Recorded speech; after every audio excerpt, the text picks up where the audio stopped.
today on this podcast, we are interviewing professional fighter Marco Arroyo from Stockton, California. He is on our March 21st card, and just a class act, both him and his father, Team Arroyo. And so it's a pleasure to have Marco on the call today and let you guys know who he is, what he's about. I feel like this kid's got some definitely potential, and to make himself known in the professional ranks. Certainly he makes himself known on social media. He's got a big social media following, so really excited to have him on the show today. So enjoy the podcast. At the end of the podcast, please subscribe to the podcast and follow us on Instagram at best_in_boxing, as well as GS Streaming. Also on Twitter, Facebook, handle is the same, Best in Boxing, and GS Streaming. We are honored to have you guys follow us, subscribe to us, and participate in all of our shows. We continue to crank out as much content as humanly possible when it comes to live streaming, live fights. It's a large undertaking, but we have a lot of great people helping us out, make it happen, and we do it with the support of all the fan base and all you guys following us. So thank you for subscribing in advance, and enjoy the show.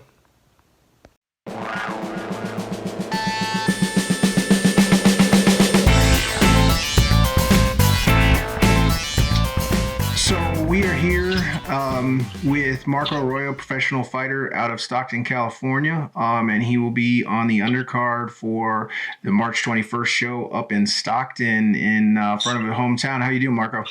Yes, I'm doing good. Just got out the gym right now. How about yourself? I'm doing well. I'm glad to be talking with you and yeah, likewise. introducing everybody to you.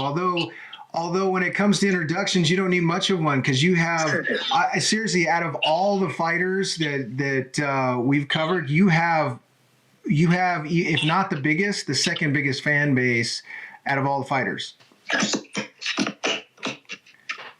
Oh man, that's dope just to hear. It's like, man, everybody around here really does support me, and I appreciate that from everybody. It just. So what's your secret sauce for that? How do you have such a big fan base and you just start now? Because there's a lot of fighters who have much deeper, much longer careers, and they don't have your fan base. How'd you pull that off? I just feel it's the way I carry myself. It just always be just a man of your word. Stick behind everything you say. Be cool to everybody. Everybody treat everybody the same. Yeah. And just have just the sauce to go with it. Yeah, that's true, because it's one of those things where if I post something and tag you in it, I mean, immediately like 10 people will chime in and not just like it, but then they'll start commenting. So it's just like, I know anytime I post something with you, there's going to be a lot of followers. So yeah, right.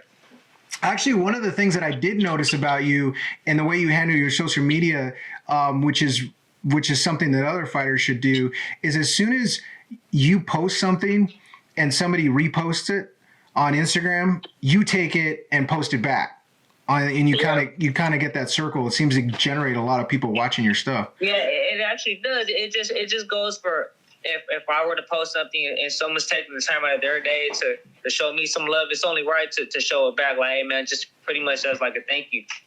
That's like every time someone posts my stuff, of course I'm gonna repost it or just send a little message like thank you, and just little things go a long way. Yeah, they do. That's important. So it's basically the same thing that people do on social media, or the same thing people do at home or face to face. You're doing on social media, and it seems to carry over for you. Yeah, pretty much. Just show love everywhere you go, and eventually it'll come back to you. That's cool. So let's talk about boxing. First of all, why boxing? Why'd you get into boxing? Why boxing? I'm gonna be real with you. Man, I wanted to play football my whole life. Oh, nice. Man, I didn't grow. I'm a super flyweight. That doesn't do well in the NFL. Yeah, that's true. You gotta put on some size to play in the NFL. Yeah, of course. But my pops always he always liked boxing. He did it as a kid. He just always pretty much just wanted me to have a gateway just to get like pretty much saying like you're not gonna be in the streets. This is what you're gonna do. Yeah. I liked it. I won my first amateur fights. I kept going, and just eventually things started leading up, and just all right, this is what I want to do. So then, did you always have a hunger to, you know, with your love of football and sports? Did you always have a hunger to be a professional athlete? Yeah, I always did. I always.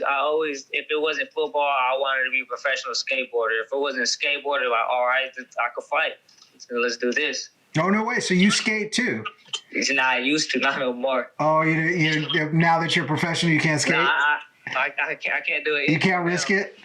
No way. Yeah, I get that. I get that. There's actually some football players that I've seen skate, and they have to do it undercover because they under contract they can't do all that. Well, that's cool. That's good for people to know that you were a skater back in the day. Yeah, I've done a lot. Yeah, no, that's cool. So, so was it your father's love of boxing? So your father trained you as well, right? Yeah, my father does train me right now, and he's trained me since the very beginning. The only other person that's come in contact with trying to train me is Gabriel Flores Sr. Shout out him. Yeah. And with those two in my corner, I don't feel there's a way that I can go wrong. Now, did your father have a big background in boxing as a trainer before he took you on? My father, he was just an amateur fighter. That's it, and he just been in and out the streets. He had me at a really young age, so that obviously took a lot away from him. But he started off as me as his first fighter, and we went through the amateurs. I believe I was 10-0, 11-0 with the national title. So we did really well at that, and then going on through the nationals, through all the amateurs, we eventually made we grew together. I grew as a fighter. He grew as a coach. Oh, nice. So, and along with that, he would have his other fighters on the side to also get a hang of it. But me and him has always been just been us two. I was really impressed by your father that time. You weren't even on the card. It was down at the Big Punch Arena down in Mexico, and he came up to me and he actually sought me out and wanted to thank me. And not that there's anything against parents that don't come up and thank me, because it's not what I'm looking for. That's not why I'm doing this. But the fact that your father did it, to speak to his credit, I was really impressed with that. He's a super nice guy. Now I can see why you are the way you are. Because that was a pretty classy act of your father to come up and find me and to thank me for putting the shows together and for you and all the other fighters. Yeah, my dad raised me right. He's a stand-up guy, and that's pretty much where I get it from. So just like I said before, just little things go a long way. Like you really couldn't. Like it's because of you guys where I got my first start in boxing. It's because of you guys I got my first 2 fights out the way. You guys really did help me make a name for myself. Yeah, let's actually talk about that. One of the things that I noticed so you got the 2 fights, you were on the broadcast, and then you got the opportunity to fight on a top ranked card. So you don't fight on those as a fighter, as a professional fighter. They don't put fighters on those cards unless they're taking a look at them if they're not signed. Yeah, of course.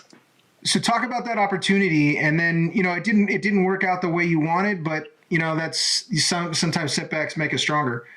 Yeah, of course. Okay, let's get into all that. Okay, the top ranked card. Us and I know you guys are familiar with Gabriel Flores, the youngest ever signed Stockton fighter. Me and him go back a long way. I actually meeting Gabriel. I'm sorry, my phone was up. I had to come charge my phone. Oh, no worries. Yeah. Gabriel Flores. I actually met him through catechism. Oh, okay. We were in catechism together as kids, and our dads have known each other since they were kids. So, and as that goes along, we always stay tight and everything. We've always been cool. And then as boxing comes along, of course, we cross paths. And Gabriel Flores, he's always known I was good. He's always known I was talented. It's pretty much just like, man, I can get this kid on this card. And that's what he did. He took me in. It's all thanks to him that I was on that card. I was in that whole camp with him and my father. And of course, it didn't go as I was planned. I fought a tough fighter, but I fought in front of 12,000 people my first U.S. debut. Yeah. 12,000 people. And I can guarantee you ask every person in there, 99% of them is gonna say I won that fight. Yeah. I will not discredit myself. I will not take it as everything's a learning experience. But nonetheless, it didn't go my way. But I came back. I fixed a lot of my flaws. I rewatched it. I didn't take it to heart. I took it as what I can grow from it. I'm a young fighter, and if I can benefit from it, that's what I'm gonna do. No, that's good. Have you had the opportunity to talk with any of the people like on the Top Rank side while you were there and after, and an opportunity to get another chance to fight on one of their cards so they can take a look at you again? Yeah, of course. I don't know if you've seen on my social media recently. It was I was supposed to fight in on another ESPN Top Rank card in Chichansi Park in Fresno, California, and my opponent pulled out as a result of an injury 2 days before the fight. So, which means like the day before the weigh-in, and there was a scramble to find an opponent. So. And they couldn't find one. Well, you'll get the shot. You'll get the shot again. Yeah, exactly. It's all I can really say is things happen when they're supposed to. Yeah. So there's no need to rush. Of course, I'm staying busy. I'm staying busy right here in Stockton. I love fighting here. Shout out to Scano Promotions for helping me out getting this fight here. Yeah. And of course, I'll go back to Mexico. Whatever it takes just to stay active and keep my name relevant. Now, I did notice there is a gap between your last fight and this one. Was that? Did you take some time off after that fight? It wasn't intentional at all. It was okay. So after that fight, that was in May. I had another one lined up in with you guys. When was it? September bout? Oh, that's right. And Borizteca canceled it. I showed up there, and my opponent never showed up to the weigh-ins. That's right. He didn't show up to the weigh-ins, and I showed up ready. I weighed in. I was on way. I trained for it. I had a full camp. I was ready to go out there and show everybody, like, look, this is me. Yeah. Like, I'm not, like, I understand. I fixed my mistakes. I'm ready. Let's show the world, like, this is not going to stop me. All right, so that didn't happen.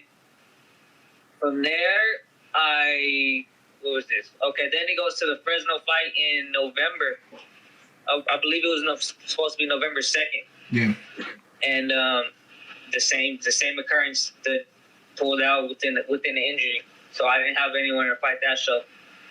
Well, shoot. Hopefully they have an alternate for you this time coming up. 2 in a row. So from there, I get this call that saying I could display my talents back here again in Stockton. So this is where I'm at right now, teamed up with Toscano, and this is where we're at. That's cool. So you're still unsigned. You're not signed to Toscano. They're yes, just. I'm still unsigned. Yes. Oh, okay. So but they are helping you out by putting you on the card. That's great. Yes, of course. Because I could. A lot of people in Stockton would love to see me fight. A lot of people would come. So this is we made it.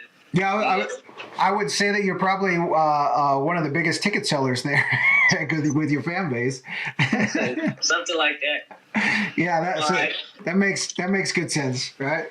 Yeah. So then what do you see for yourself? I mean, everyone's got dreams. Everyone's got places they want to go. Where are you headed? Where do you want to go in this career? Me, I'm headed. This is my plan. Is to stay as busy as I can and let God show me what I'm supposed to be doing. Yeah. Because I'm gonna take it one fight at a time and shoot for the moon. So where do you feel you're at? I mean, obviously you've corrected your mistakes that you felt that you made in the last fight, but where do you feel you're at in terms of your skill level and your progression? Because that's one thing about boxing. When you turn pro, you still have to mature into the sport. It's not like you come out and, Lomachenko is probably one of the only ones who came out and it was ready for a title, but you're in a situation where you're developing. So where do you feel you're at in that development? Okay, I feel like every fight I've had, I've got better. Yeah. My first fight, I didn't really show too much because it was a low level fight. And I only had 23 amateur fights. Yeah. So from there, I had that. The second fight I had, it was also with you guys. I felt I got better. I relaxed more. I calmed down. I punched. I picked my punches, but I didn't step on the gas as much. third fight coming in, I fought a tough seasoned fighter. I let my hands go a lot. I don't know if you've seen the fight. Yeah. I let my hands go a lot. I was war tested. I figured out where my heart was, where my balls were. Yeah. and I rewatched the fight a few times, and I stepped on the gas. I threw combinations. I set my punches up, and like I said, anybody you can ask in that whole arena, they'll tell me. Yeah, that's interesting. It's one of the things that's like, it's decisions like that make you scratch your head. It's like, I don't get it. That's what everybody can tell you that. As soon as I got the decision, you heard 12,000 people booing. Yeah. Yeah, especially in your hometown, right? Exactly. So it's just like, you guys get a mix up on the names. What happened there? Yeah, exactly. But nonetheless, there's nothing to cry about. There's nothing to look on the past about. There's just, what can I fix and how can I do it? Yeah. So then with the small amateur career with the 23 fights, what made you decide to go pro when you did and not stay in the amateurs and develop a little more, or you were just ready? I just felt I was ready. I was doing very well in the amateur. I was doing good. I could have got a lot of more. I could have got more national titles. I could have shot more, but that was just to a point where me and my dad were just like, you know what, let's just take a shot. Yeah. And I feel my skill level right now for 3 fights is very well. I'm a very slick, talented boxer. I tried my best to pinpoint my punches. I try my best to stay tucked, composed. There's a lot of things I feel I do right. Of course, there's a lot of things that I need to fix, and I will as time progresses. But I feel like I'm on the right track to do so. Especially with my dad, Gabriel Flores Sr., and that's one hell of a team. Well, during your second fight, I think it was Benny Ricardo and Chris Martin were on the call for that fight, and they talked about your and Kevin Ali. Yeah, and Kevin and about your professional style. Yes, Kevin's awesome. That you have a professional style already, even though you haven't really had that many amateur fights and you haven't had that many pro fights. So that your skill level is there. You just need more time in the ring. They just needed to mature. As you were saying earlier in the interview, it just everybody matures into it. Yeah, exactly. So what can we look forward to? I believe your opponent. You already have your opponent. I'm not sure if I have an opponent. I think my father himself is still working on all the details. Okay. Yes, but you can look forward to a very ready Marco. Yeah, I was gonna say it's gonna. So you've kept active though, because like I said, it's been a while since you've been in the ring. It's been about 10 months since I've been in the ring, but I've gone through 2 camps already. I've been sparring good. I've been staying in the gym. It hasn't been like, oh yeah, like he had an upset, so he just left the gym and he just decided to come back. It hasn't been that way. I've had 2 fight dates. I've had 2 separate camps. I've stayed in the gym the whole time. Nice. How? Speaking of sparring, how is sparring up in Stockton? I mean, you guys are kind of in a hotbed of MMA, just combat sports in general, with the Diaz brothers and just all that Toscano's doing, and a lot of pro fighters come out of that area. How is sparring up there? Sparring here, it's good. All you can really say is it's good. I spar. One of my main sparring partners for my camps is Gilbert Mendoza. Oh, okay. No, Gilbert. He actually holds a little. He actually holds a belt over there in a little weight class above me, like 116, I believe. Yeah. Gilbert's a badass. He fought on our show one time. Yeah, Gilbert. Yeah. So, and with me having 3 fights, going 7-8 rounds straight with Gilbert, and Gilbert's a high. He's a tough. He's older than me. Yeah. He's had 25 professional bouts. No, he's tough, and he's got the experience to. He's tough. He's tough, experienced. He's a tough dude. So, and if I get like I said, 7-8 rounds with him, and then I have other guys around here my way because I'm a little guy. Yeah. So a lot of guys around here, like there's a lot of people, and then when I spar, I just feel like I'm doing really well. Like, of course, everything over here is tough. I try to make, like, obviously you don't want to spar below you too much. Yeah. Well, I'm actually really looking forward to coming up to Stockton because I mean, there's so many, like I said, there's so many fighters that come out of the Stockton area. So it'll be nice to see. Obviously, there's a fan base that supports them, and the way Israel from Toscano is talking and Jorge is talking, that arena is going to be packed. So I'm really excited to be up in Stockton for the fight. Sure. That's going to be sold out arena for sure. Yeah. So tell everybody where they can find you on social media. Everybody, you can find me on Instagram at _Marquitos, MARCITOOS. And that's what I use. That's my main source. That's it. That seems to be everybody's main source nowadays. Everyone uses just Instagram. So that's cool. That's plenty. You got a ton of followers, so you're good on Instagram. So all room to grow. I'm ready for it. Yeah. So just to finish this out here, tell everybody what they can expect come March 21st from you. March 21st, you can expect a very ready Marquito, a very ready Marco Arroyo, ready to put on a show in front of his hometown. And you just really have to wait and see. Nice. So just to let everyone know, it's March 21st. The doors open at 5 o'clock there for anybody that's in Stockton and wants to go. If they're not in Stockton, definitely watch on basically we start at 6 o'clock on the live stream. We'll cover all the fights. I think there's 8 or 9 fights on the card. And then it'll be out on Fight Hub, so we'll have 750,000 fan base on Fight Hub with the potential to watch it. And we're going to be multi-point streaming, so we're going to be on Fight Hub. We're going to be on Best in Boxing on YouTube. We'll be on bestinboxing.com. We'll be on Twitter. We'll be on Periscope. So we'll be all over the place. And we've done this the past 4 fights, and the viewership is bigger because we're spreading it out over all these different platforms. So we're drawing in people that wouldn't, like, if you just watch YouTube or you just watch Fight Hub, you wouldn't know about it if you're on Twitter. That we're all those Twitter followers, all those Periscope followers, we were able to draw those guys in too. So it's been really good. And for me, for the show, it's just all about bringing exposure to guys like you, so that you guys can get the opportunity. Eventually, we would like to be signing fighters and bringing them on board. But in the meantime, it's give you guys the opportunity so that the Top Ranks, the Golden Boys, the DAZNs, the ESPN Pluses of the world can see you guys and be able to get you guys signed and on to bigger and better things. Yeah.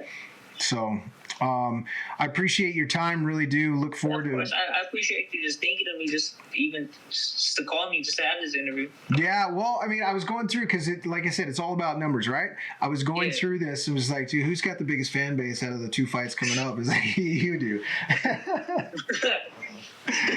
So I mean, it helps out. You guys help me out. I'm helping you out, and it all works out. So I appreciate it. Thank you very much. I really do appreciate the time and working with me as we got up and running here this evening. So yeah, of course. Thank you. You're welcome. Thank you for watching this to the end. We really appreciate you getting to know Marco Arroyo. He's a young, exciting fighter, and we look forward to seeing many great things out of him in the future.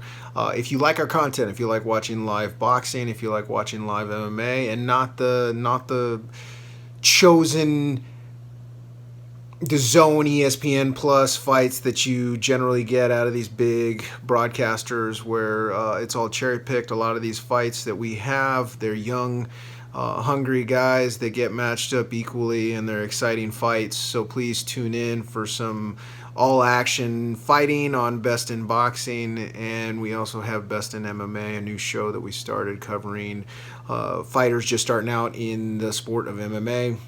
Subscribe to us at GSS Streaming on YouTube, also at Best in Boxing on YouTube, as well as Facebook and Instagram. We have a lot of content that we put out. We have a lot of live fights that we do, and we're going to continue to do a ton of live broadcasts of boxing and MMA, as well as additional sports coming up in 2020 and beyond. Thank you once again. Appreciate you getting to learn a little more about Marco Arroyo.